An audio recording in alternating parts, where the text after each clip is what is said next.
mari sekuat tenaga kita manfaatkan untuk melanjutkan belajar bersama. Mudah-mudahan ilmu yang kita pelajari semakin menjadikan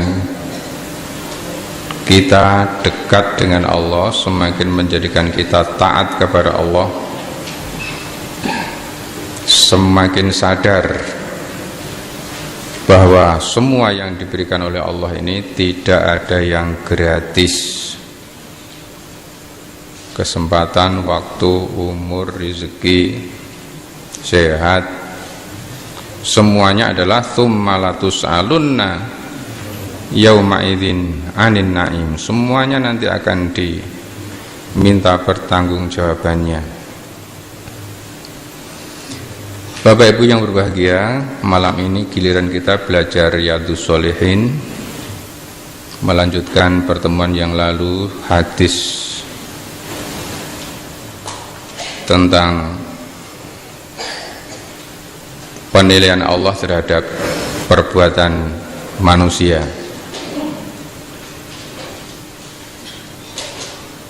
Wa an Abi Hurairah Abdurrahman bin Sakhrin radhiyallahu anhu qala Rasulullah sallallahu alaihi wasallam innallaha la yanzuru ila ajsamikum wala ila suwarikum walaki yanzuru ila qulubikum wa a'malikum.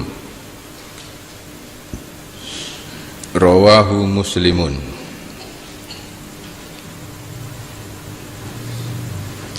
Dari sahabat Abi Hurairah, namanya Abdurrahman bin Sakhr,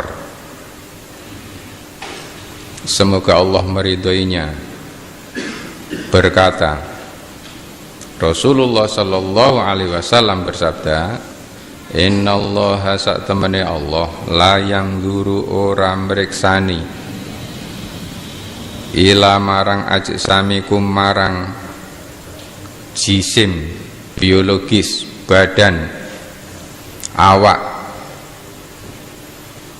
badan-badan kamu, wala ila suwarikum, dan juga tidak menilai, tidak melihat terhadap gambar, penampilan, performan. Walakin nanging tetapi ini yang zuru, Allah meriksani, melihat, menilai, memberi pahala ila qulubikum marang isen-isene atimu wa a'malikum lan ngamal-ngamalmu kabeh. Jadi kita berbicara masalah kulit dan isi, masalah topeng, masalah bungkus dan isinya. Kedua-duanya penting, harus cocok antara lahirnya dan batinnya, antara bungkusnya dan isinya. Ajsamikum dan suwarikum, bentuk tubuh dan penampilan, ini seolah-olah adalah bungkusnya, topengnya.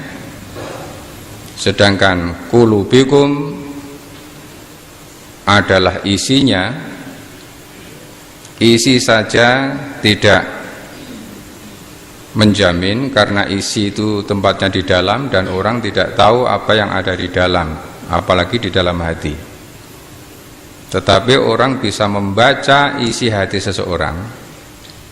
Mengetahui isi hati memang susah, tetapi membaca isi hati itu bisa dilakukan.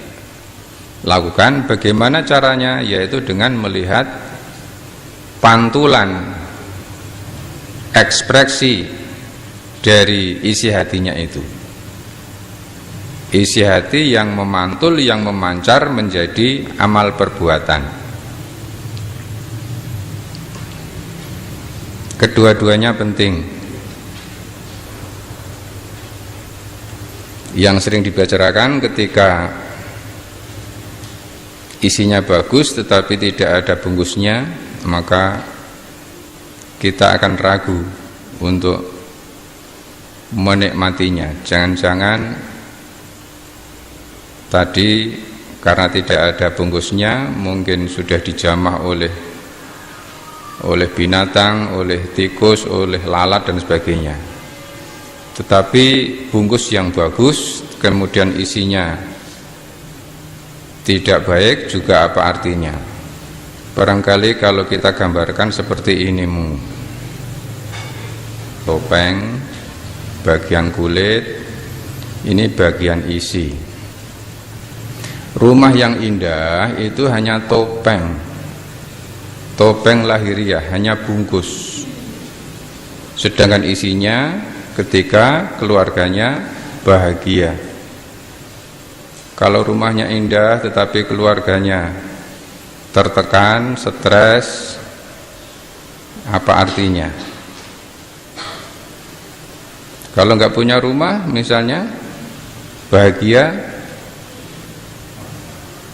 yang punya rumah saja belum tentu bahagia, apalagi yang tidak punya rumah. Rumah indah hanya topeng, hanya bungkus. Isinya adalah ketika keluarganya bahagia. Pesta pernikahan yang meriah, tamunya melimpah, kadonya juga banyak, tapi itu baru topeng, baru bungkus, baru suar gambar. Isinya adalah apabila pesta pernikahan itu menghasilkan cinta kasih, kemudian saling pengertian, dan ada tanggung jawab. Ini isinya. Ranjang yang mewah misalnya hanya menjadi topeng, menjadi bungkus ketika yang tidur tidak nyenyak, yang tidur keloro-loro, tersayat-sayat. Ini bagian isinya. Kekayaan yang melimpah ini juga baru topeng, baru isi. Baru topeng, baru bungkus, isinya ketika hatinya gembira. Sekali lagi, hati itu berbeda dengan nafsu. Ada yang gembira, yang nafsunya gembira, ada yang hatinya gembira. Makanan yang serba enak ini juga baru topeng. Kemudian isinya adalah ketika makanannya bergizi, kemudian bisa mendatangkan energi sehingga ujung-ujungnya menjadi sehat. Kecantikan, ketampanan ini baru topeng. Maka isinya adalah yang berkepribadian, yang baik hatinya, pribadinya yang menawan, yang mempesona. Ini luar biasa, sudah cantik, tampan, kemudian kepribadiannya menawan, hatinya baik. Pandai bicara seperti yang baru bicara ini di depan panjenengan, ini juga topeng. Nek pas ngeten iki ya kaya ya kae. Wong nganggo topeng, pakai bungkus. Tetapi isinya apa? Kenyataan. Eneng nyatane apa ora sing dikandhake kuwi. Maka dalam surat Al-Baqarah wa min nasi pripun niku sing alatul hisam niku. Wa min nasi ma yujibuka qauluhu. Ada orang yang bicaranya memikat, bicaranya memukau, tetapi ternyata tidak ada kenyataannya. Jabatan, kedudukan ini juga baru topeng, baru isi. Topeng, bungkus. Isinya ketika sang pejabat tersebut pengabdiannya hebat, kemudian memberikan pelayanan yang memuaskan. Ini isinya. Pergi ke tempat ibadah, pergi ke masjid, pergi ke pengajian, ini juga baru topeng, baru bungkusnya. Isinya apabila pengamalan ajaran agamanya semakin meningkat.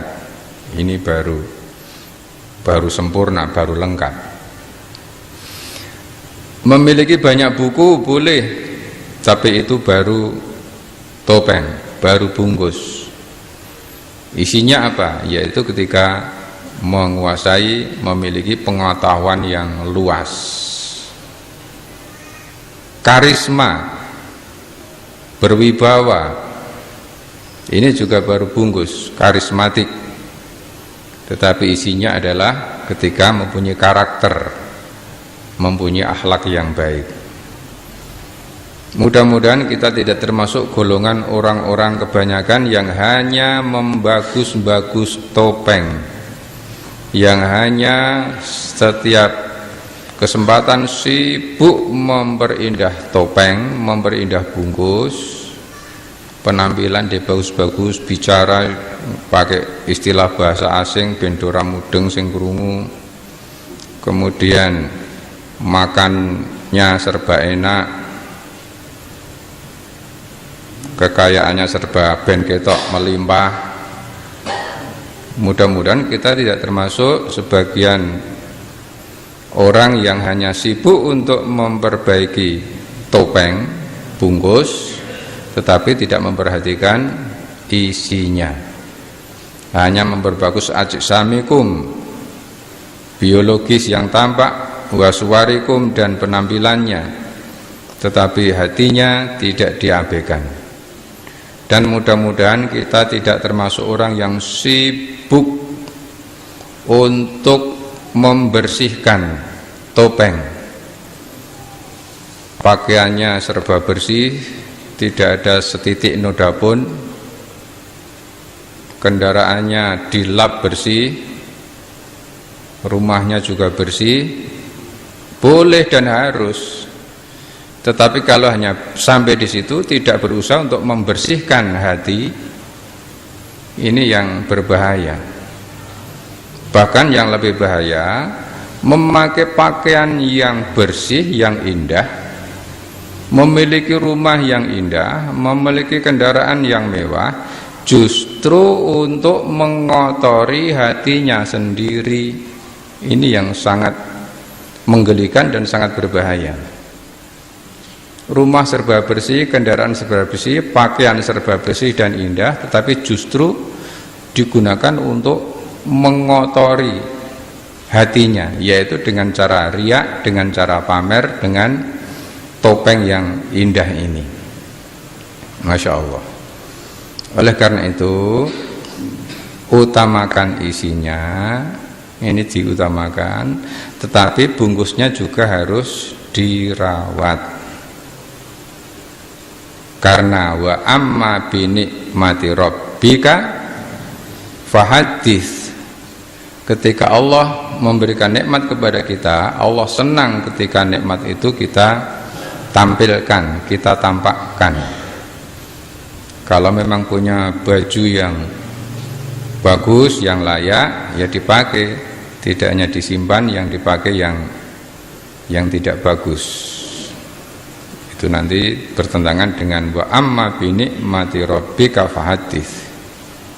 Ditampilkan, ditampakkan, bukan untuk mempesona orang yang melihat ketika kita berpakaian indah, ketika kita berpenampilan indah, berpakaian bersih, berpakaian serba rapi, bukan untuk mempesona orang yang melihat. Ingat rumusnya, luruskan niat, bersihkan hati, sempurnakan ikhtiar, itu rumus secara umum. Tetapi niat dalam hati kita adalah dalam rangka tasyakur kepada Allah dengan tahaddus bin nikmah, syukur kepada Allah dengan cara memperlihatkan nikmat yang Allah berikan kepada kita. Beda niat, maka amal kita akan menjadi hancur, berantakan pahalanya di sisi Allah Subhanahu wa taala. Bapak Ibu yang berbahagia, kemarin malam lusa ada kesempatan untuk mengumpulkan ormas-ormas Islam, pimpinan ormas Islam se-Kabupaten Klaten. Ada Muhammadiyah, ada NU, ada MTA, ada Hizbut Tahrir, ada MMI Majelis Mujahidin, ada FUI Front Umat Islam, ada FPI Front Pembela Islam, dan yang lain-lain. Belajar bersama untuk menimba ilmu dari seorang mubaligh yang luar biasa, seorang jenderal berbintang 2, ini berarti mayor jenderal. Beliau adalah Jenderal Polisi Purnawirawan Dr. Haji Anton Tabah. Jabatannya ada 16 atau 17. Yang tertulis di sini hanya 3. Wakil Ketua Komisi Hukum Majelis Ulama Indonesia Pusat, kemudian Penasihat Kapolri, dan Jenderal Jilbab Polwan.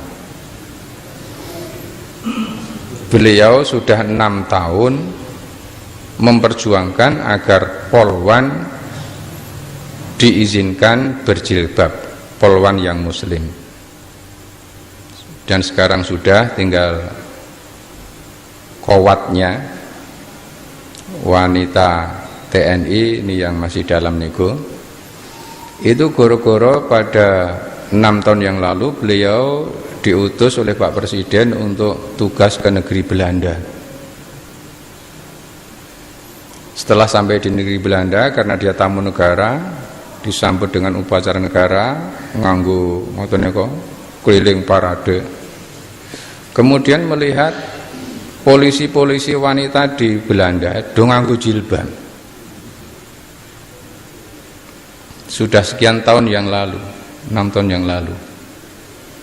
Nah, ini hatinya memperpitik ini Pak Jenderal ini. Ini SMA-nya masih Katolik, Pak Anton ini. SMA-nya masih Katolik agamanya. Kemudian tanya kepada Perdana Menterinya, ini wanita berjilbab? Iya,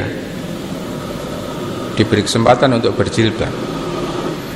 Nah, ketika pulang ke Indonesia, ketika lapor kepada Presiden yang mengutus, tidak melaporkan hasil kunjungannya, tetapi langsung minta izin kepada Presiden agar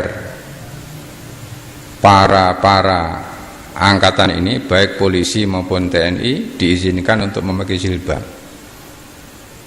6 tahun sampai saat dikabulkan saat ini baru berhasil sendirian untuk memperjuangkan jilbab bagi Polwan dan TNI ini. Masya Allah.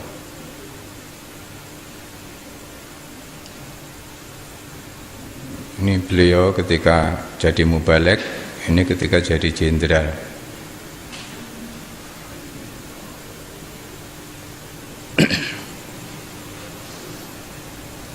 Saya baru tahu kalau saya itu sudah tuwek seperti ini.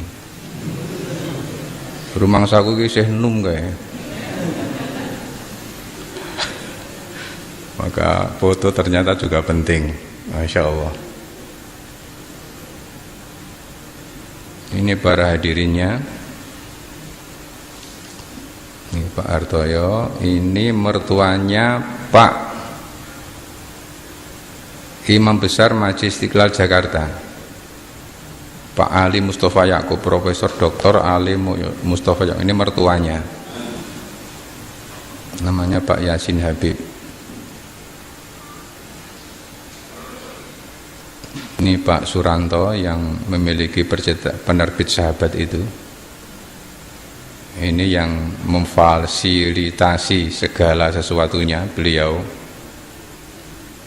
mulai A, B, C sampai Z-nya.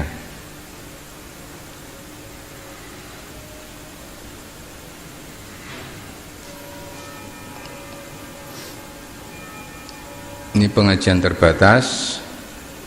Tadinya mau di masjid, tetapi karena digunakan pengajian, kemudian di halaman rumah Pak Haji Suranto ini. Ini yang memiliki toko buku jendela itu, Pak.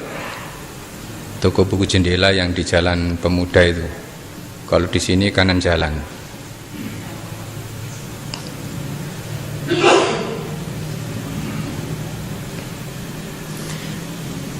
Pak Anton menyampaikan pesan kepada yang hadir supaya menyampaikan di dalam khutbah atau pengajian surat nomor 2 ayat 62. Surat Al-Baqarah ayat 62.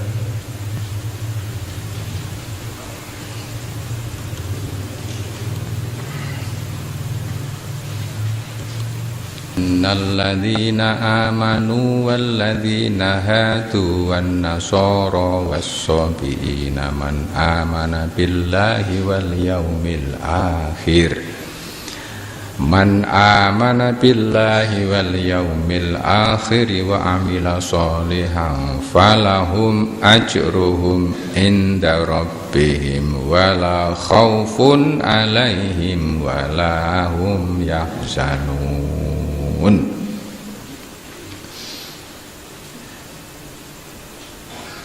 Monggo nanti panjenengan sampaikan genti kepada siapapun ketika ada kesempatan. Innal ladzina sak temene wong-wong akeh amanu kang padha iman. Wal ladzina lan wong-wong akeh hadu kang Yahudi. Wal ladzina hadu lan wong-wong Yahudi. Wan nasara lan wong-wong Nasrani. Was-sabiina lan as-sabiin. Man sapa wae amana kang padha iman billahi marang Allah wal yaumil akhiri lan iman marang dina akhir wa amila sholihan lan kang nindakake ngamal soleh falahum mongko keduwe wong-wong mau ajruhum apa ganjarane wong mau inda rabbihim ing ngatasé rope wong-wong mau wala khaufun lan ora bakal nduweni rasa wedi alaihim ing ngatasé wong-wong mau wala hum lan wong-wong mau ora bakal yahzanuna padha susah. Sesungguhnya orang-orang yang beriman dan orang-orang Yahudi dan orang-orang Nasrani dan para sobiin, siapapun yang beriman kepada Allah, iman kepada hari akhir dan beramal amal yang soleh, maka baginya pahala dari sisi Rabb-Nya. Dengan pahala itu maka mereka tidak akan punya rasa takut, tidak akan punya rasa khawatir terhadap apapun kejadian-kejadian yang akan terjadi. Yang beliau tekankan bahwa ayat ini telah difahami dengan tidak tepat.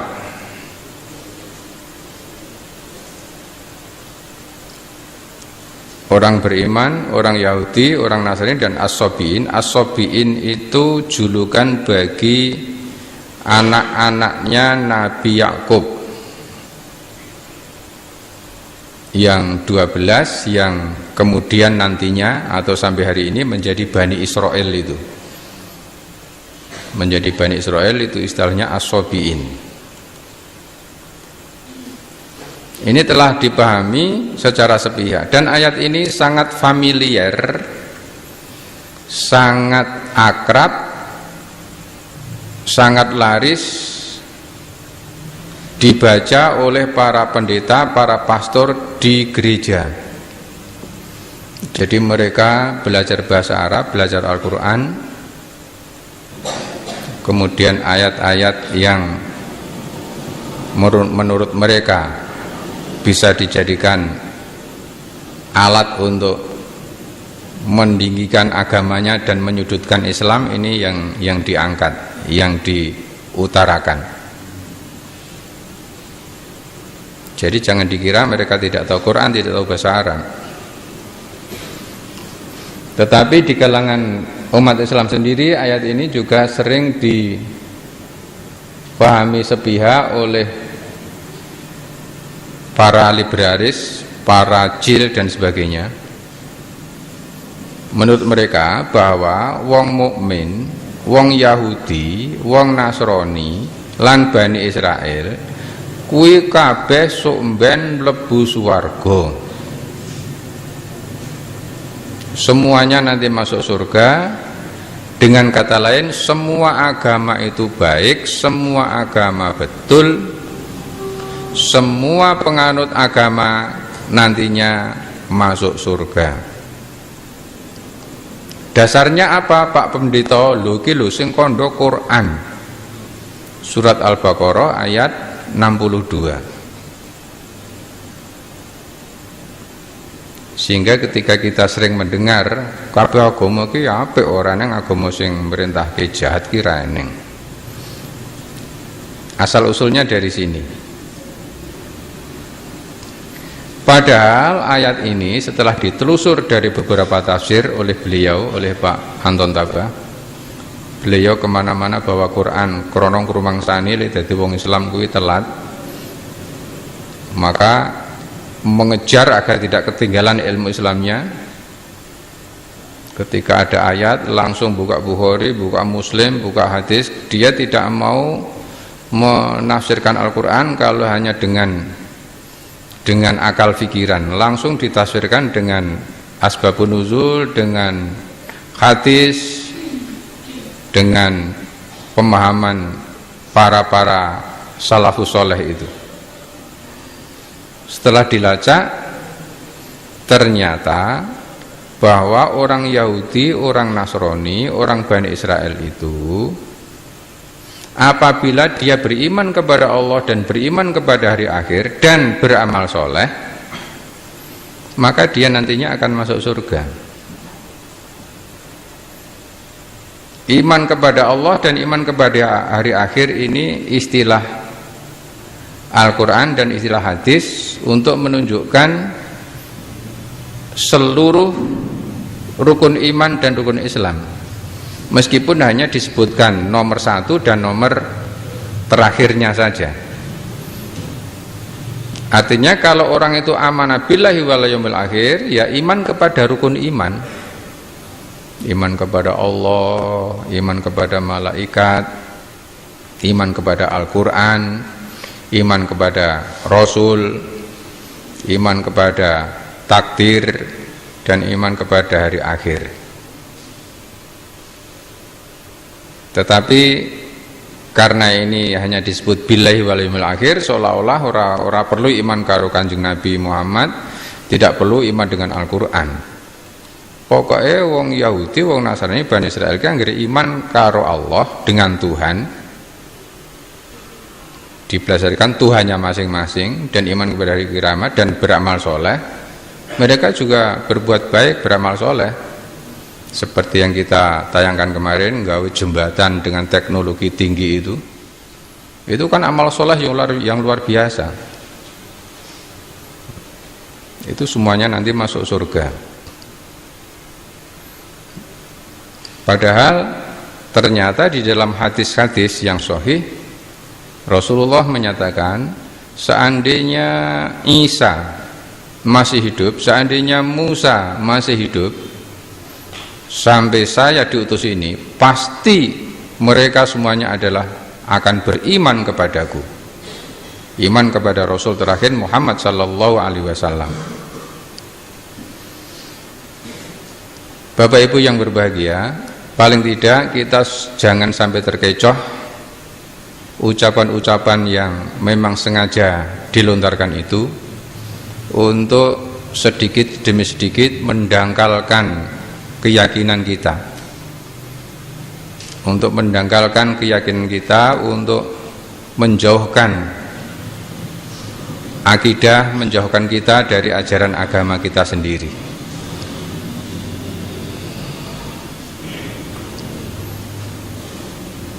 Banyak sekali sekarang umat-umat Kristen yang mempelajari bahasa Arab, bahkan ada aliran Kristen Ortodok Syria disingkat KOS. Itu dulu videonya pernah kita tampilkan. Mereka punya pengajian semacam yasinan, pakai peci, pakai kerudung. Kemudian juga ada sholatnya ya pakai sujud, pakai ruku.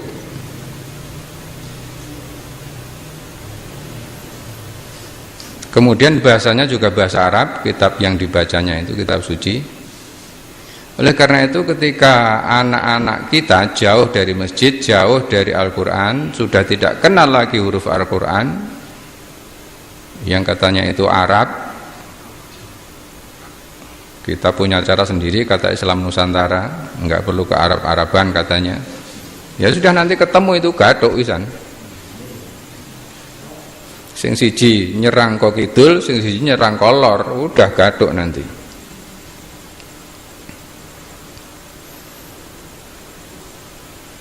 Luar biasa.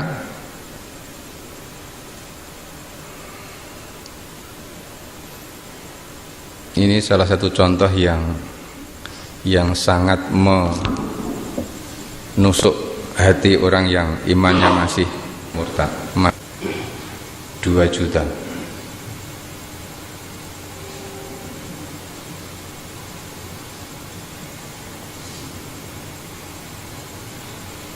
Padahal orang-orang Eropa, orang-orang Amerika berbondong-bondong masuk Islam,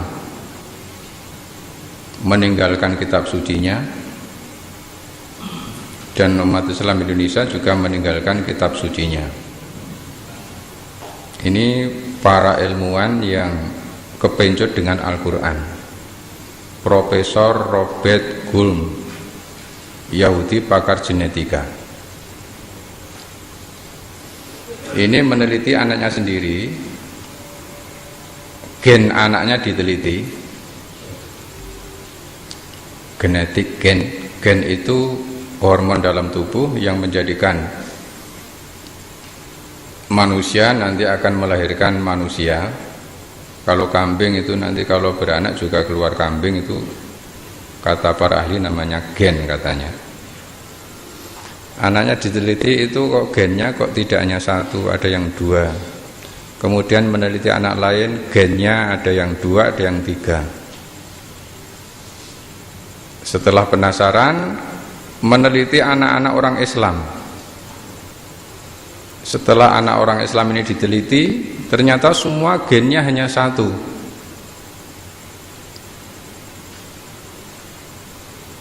Nah, setelah penasaran,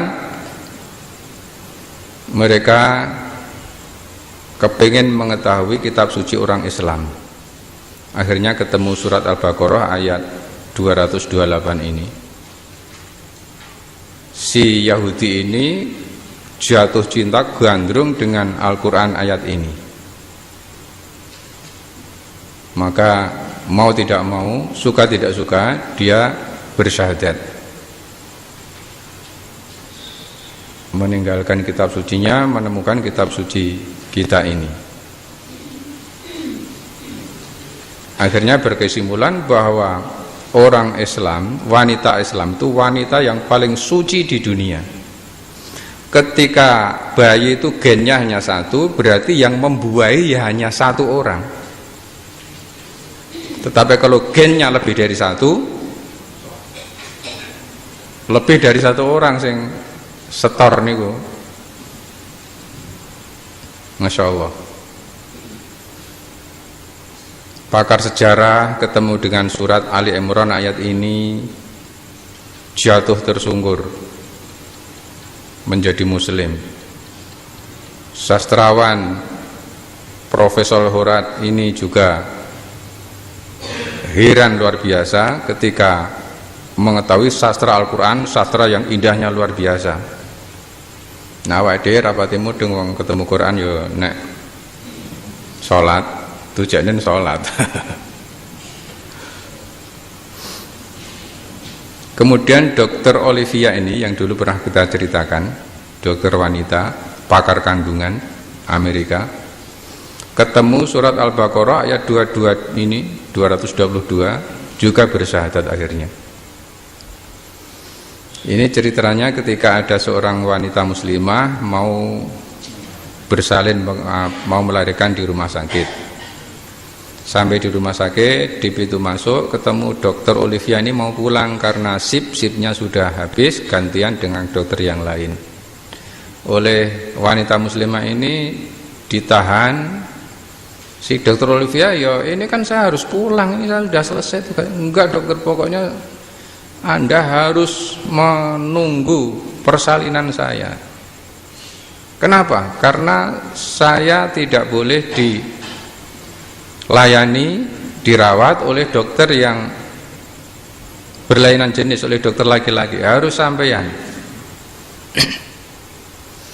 Akhirnya dengan agak terpaksa dikabulkan juga, menunggu si ibu tadi sampai melahirkan.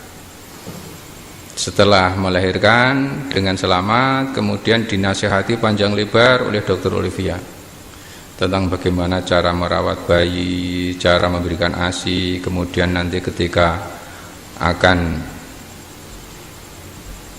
berhasrat lagi, dinasihati setelah ini kamu paling sedikit 40 hari tidak boleh kumpul dengan suami, minimal 40 hari. Panjang lebar nasihatnya. Setelah dokter ini diam, si ibu tadi menjelaskan, dokter, semua yang Anda katakan tadi itu sudah saya lakukan. Kok Anda sudah melakukan? Betul. Dari mana Anda tahu? Kitab suci saya mengajarkan seperti itu, dokter. Semua yang Anda katakan itu sudah saya lakukan semuanya, termasuk memberikan ASI 2 tahun itu, wal walidatu yurdina auladahunna haulaini kamilaini liman arada ayutimur radhaah, itu memberi ASI 2 tahun. Maka dokter Olivia terkejut luar biasa, nggak percaya, geleng-geleng kepala. Kenapa? Karena ternyata yang disampaikan oleh pasiennya ibu muslimah tadi itu hasil yang dikatakan dokter tadi itu adalah hasil penelitian di Amerika selama 10 tahun. 10 tahun mengadakan penelitian agar ibu bersalin itu selamat, sehat, bayinya juga sehat. Yang hasil penelitiannya 10 tahun persis dengan isi dari surat Al-Baqarah ayat 222. Padahal 10 tahun meneliti itu menghabiskan biaya berapa saja, biaya, tenaga, pikiran, waktu. Lah kok njeple. Akhirnya minta ditunjukkan ayat ini, dipelajari, juga mempelajari ayat yang lain, maka bersyahadatlah ibu ini. Dan itu banyak sekali orang-orang pinter di belahan bumi sana, orang-orang cerdas yang berbondong-bondong masuk Islam, tetapi di sini berbondong-bondong meninggalkan agamanya dengan dalih, lah Jepang kayak gini ya orang anggo agama, gini wongi jujur-jujur, disiplin, suka kerja kelas, suka menolong. Orang Singapura kotanya bersih padahal dia tidak tahu hadis. Awake dhewe Islam malah kaya ngene kok. Jadi sering-sering kita itu ketika ada apa-apa, acuannya, referensinya, kembalinya, murojaahnya kepada wong londo, wong kafir itu. Memang betul orang Jepang itu rajin, disiplin, suka menolong, ramah, sopan. Kemarin lusa pagi saya punya kenalan yang sedang dakwah di Jepang, menceritakan keadaan orang Jepang yang ramah tamah, yang luar biasa. Ketika beliau bertanya, di mana itu tempat stasiun kereta api? Kalau di sini kalau nanya tuh ya hanya gitu, Pak ini nanti sana ke kiri, belok kiri kemudian kanan, notok terus belok kiri lagi. Tapi orang Jepang diantar, Pak. Nanya diantar sampai tempatnya sana dengan rasa senang, dengan rasa bahagia. Nah, ini yang sering mempesona kita, dan kita harus terpesona. Tetapi harus juga punya reserve, tidak asal terpesona, tidak asal kagum, tidak asal ngalem.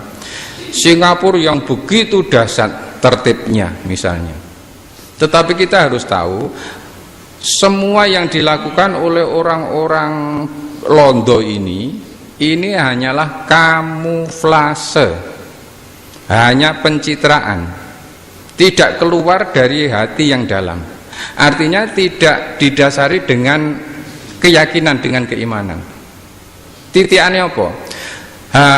Ujung-ujungnya kalau mereka sudah mengalami jalan buntu, mereka itu adalah bunuh diri. Apa ya wae dia melu-melu wis mumet terus bunuh diri. Meskipun sukses di dalam hal keduniaan. Karena dia tidak tahu jalan lagi. Enggak punya tauhid, enggak punya akidah, enggak punya iman, bahkan enggak punya agama. Kalau ditanya masalah agama, mereka bingung lin jawab. Agama Anda apa? Oh, apa ya? Mikir. Pernah agama Konghucu pernah, agama Shinto juga pernah, Katolik pernah, Buddha pernah. Jadi mereka susah arep ngaku agamanya apa. Karena agama itu belas ora penting. Sing penting kerja, sing penting duit. Apa ya kuwi yang akan kita tiru? Kok sidik-sidik Jepang, sidik-sidik Singapura, sidik-sidik Amerika, sidik-sidik Jerman. Padahal mereka keropos. Rajinnya harus kita tiru, disiplinnya oke lah. Tetapi kalau kita langsung jenuh dengan Islamnya karena tidak diamalkan, kemudian ngalem orang-orang yang tidak punya agama, ini yang harus kita luruskan. Orang-orang Jepang, orang Singapura itu semuanya punya duit banyak, mobil bagus, rumah juga semuanya ada. Yang tidak punya mereka adalah hanya satu yang tidak dimiliki. Yang lain semuanya ada. Satu yang tidak dimiliki adalah ketenangan. Itu yang tidak mereka miliki. Jadi hidup itu kayak dikejar setan begitu, komprungsung terus. Jadi kedisiplinnya itu adalah hanya kamuflase. Kemarin ada pertemuan yang mengisi seorang profesor.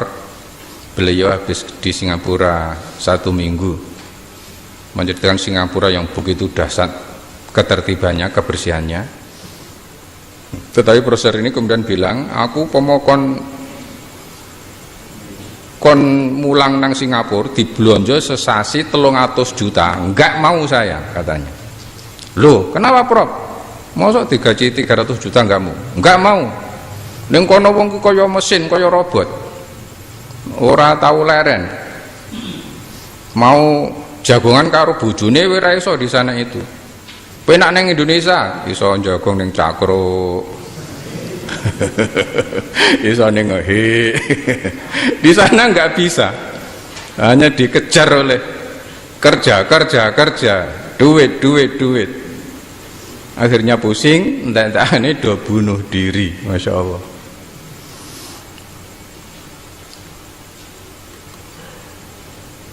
Maka Bapak Ibu yang berbahagia, mari kita benahi keluarga kita masing-masing. Jangan hanya sibuk membangun topeng, sibuk mengejar kebahagiaan lahiriah, sibuk untuk membagus-bagus bungkus, tetapi tidak membangun isinya. Apalagi kita sudah terlalu jelas, innallaha la yanzuru ila ajsamikum wala ila suwarikum walaki yanzuru ila qulubikum wa a'malikum. Ini ada 17 halaman, ini baru halaman yang keempat yang kita kaji ini.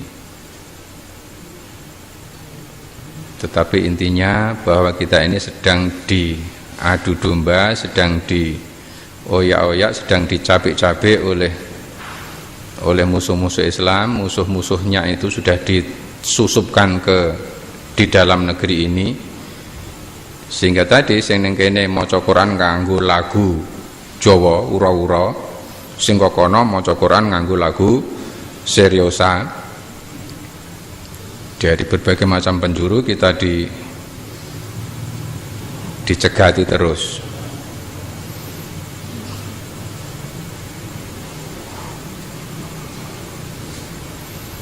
Yang jelas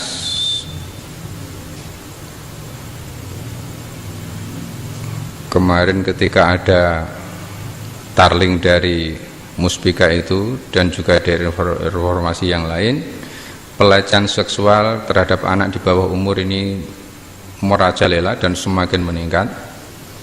Karena itu bapak-bapak, ibu-ibu yang punya anak di bawah umur, anak usia SD, bahkan anak usia TK, Pak, bahkan anak usia TK ini menjadi sasaran, dan itu ada calonnya. Ini sentukan golek, nanti dijajakan, nanti dia mendapatkan upahnya, dan itu yang konsumennya adalah orang-orang yang melimpah kekayaan tadi itu, tapi hanya topeng saja, nggak punya ketenangan. Oleh karena itu salah sekali bahwa segala macam hiruk pikuk ini disebabkan oleh karena kemiskinan, karena ekonomi lemah. Itu salah sekali. Bukan karena ekonomi lemah yang menyebabkan amburadul ini, yang menyebabkan adalah karena iman yang lemah, bukan ekonomi lemah.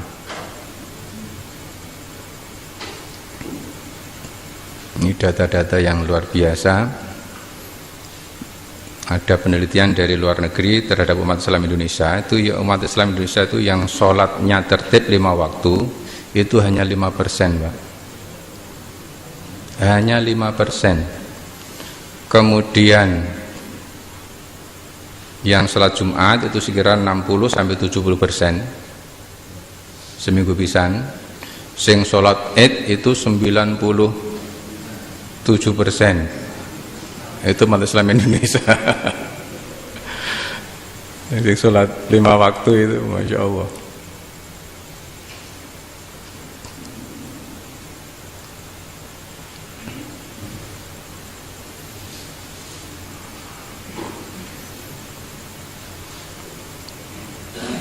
Ini ancaman-ancaman yang sekarang sedang menggarap kita semuanya,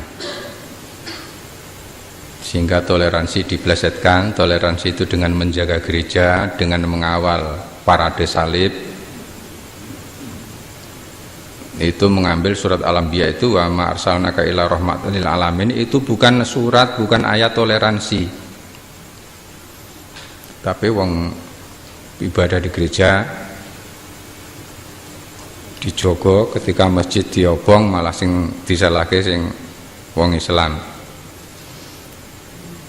Di Tolikara ketika Pak Anton jadi ketua tim pencari fakta, Tolikara gereja dibakar, kemudian dibalas di Singkil Aceh masjid dibakar. Di Tolikara itu satu-satunya masjid yang dibakar, gurene sitok kuwi diobong. Nah, ketika diwales ning Aceh itu orang Islam dimarahi oleh orang Islam, peh ngobong gereja. Disinggil membakar gereja, sing bakar diserengeni dhewe oleh umat Islam yang membela Pak Anton ini. Kamu tahu enggak, yang di Tolikara itu di sana satu-satunya masjidnya diobong, ya wis entek wis bar. Di Aceh ini ada 48 gereja yang dibakar ini, yang betul-betul tidak ada izinnya. Baru wong Islam sing cerengeni wong Islam ki rada mendo, apalagi yang bukan Islam. Masya Allah. Bapak Ibu yang berbahagia, nanti kita sampaikan bertahap. Yang jelas rusaknya dunia bukan karena kejahatan makin banyak, bukan, tapi karena diemnya orang-orang soleh, orang-orang baik udah diem. Kenapa diem? Nek ngomong yuk ngerti was ngomong. Rata-rata orang soleh, orang-orang baik itu ekonominya ya pas-pasan. Nek ngomong wadune kowe wong putus asa ya ngono, ora diindel wong wis do sudah kecanduan hubud dunia, mabuk dunia, yang digugu omongannya orang-orang yang kaya raya itu. Orang soleh, orang-orang baik terima diem saja, tetapi juga tidak benar. Artinya kalau sesuk tanggal 9 awake dhewe diem ya tidak benar. Napa tegese diem? Golput.